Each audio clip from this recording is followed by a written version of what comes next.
ডাক্তারবাবু পাগলের মতো করতে থাকলে দীপা তাকে শান্ত করে শুয়ে দেয় এবং ডাক্তারবাবু ঘুমের ঘরে দীপাকে কাছে টেনে নেয়। এমনটাই দেখতে পাবেন অনুরাগের ছোঁয়ার আগামী পর্বগুলিতে। উর্মির দেওয়া অবৈধ ওষুধের কারণে সূর্য কোনো কিছুই সহজে মেনে নিতে পারে না, আর তখনই স্টেজ থেকে তার প্যানিক অ্যাটাক শুরু করে। সোনা দীপার সমস্ত কিছু জিনিস ছুঁড়ে ফেলে দিলে তখনই সূর্য এসে সেটাকে বাধা দেয় আর বলে, এগুলোকে ফেলে দিচ্ছ কেন? এবং সেই পুরনো জিনিস থেকে দীপার দুটি ছবি খুঁজে পায় এবং ছবিটা তুলে নিয়ে বলে যে এটা তো দীপা ম্যাডাম, এনার ছবি এখানে এলো কী করে? সোনা তখন রাগের মুখে বলে দেয় যে এই মহিলাই আমার রুডিকে খুন করেছে। এই কথা শুনে সূর্য কোনো কিছুই বুঝতে পারে না আর বলে যে রুডি তো অনেক আগেই মারা গেছে, এই মহিলা তাহলে এখানে আসলো কি করে? তখনই সোনা কথাটাকে ঘুরিয়ে বলে যে এর আগেও এরা বিজনেস ডিলের জন্য এখানে এসেছে এবং তখনই রুডিকে খুন করেছে। এই কথাটা শুনে সূর্য কোনোভাবেই মানতে পারে না আর পাগলের মতো ব্যবহার করতে থাকে। আর ঠিক তখনই দীপা সেনগুপ্ত সেই বাড়িতে আসে। তখন সূর্য একটা ছুরি তুলে নিয়ে তার গলায় ধরে বলে যে কেউ আমার কাছে আসবে না, তাহলে আমি নিজেকে শেষ করে দেব।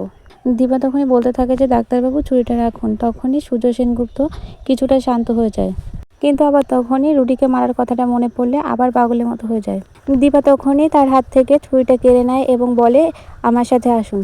এটা দেখে সোনা সাথে সাথে রিয়াক্ট করে বলে ওঠে না। তখন দীপাও সবাইকে রাগ দেখিয়ে চুপ করিয়ে দেয়।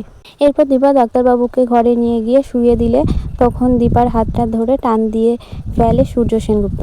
দীপার হাতটা জড়িয়ে ধরার ফলে দীপার সেই পুরনো স্মৃতিগুলো মনে পড়ে যায় আর এক দৃষ্টিতে ডাক্তারবাবুর দিকে তাকিয়ে থাকে। আর ঠিক সেই সময়ই সোনা ঘরের মধ্যে চলে আসে এবং একসাথে তার বাবা মাকে দেখে খুবই রেগে যায় এবং রেগে মেগে বলে ওঠে এসব কি হচ্ছে? তখন দীপা আস্তে করে সূর্য সেনগুপ্তর কাছ থেকে হাতটা ছাড়িয়ে নেয় এবং সোনার সামনে গিয়ে দাঁড়ায় এবং বলে যে তোর বাবার জন্য আমি এতটুকু সিনসিয়ারিটি আশা করি তোর কাছ থেকে।